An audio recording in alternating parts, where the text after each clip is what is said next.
টকা খাই কোনো হল মদাহী আনকে দেখা পাই চিঞৰি চিঞৰি কব খোজো আজি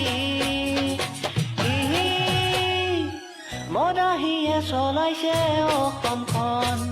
বাকীবোৰে মদ বেছি ঘটিছে ধন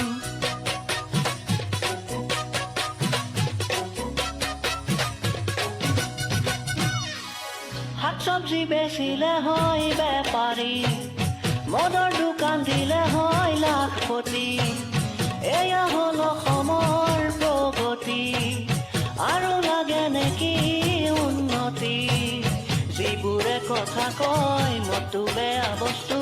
ৰাতি হলে সিহঁতেই তুলি লয় বটলটো চিঞৰি চিঞৰি কব খোজো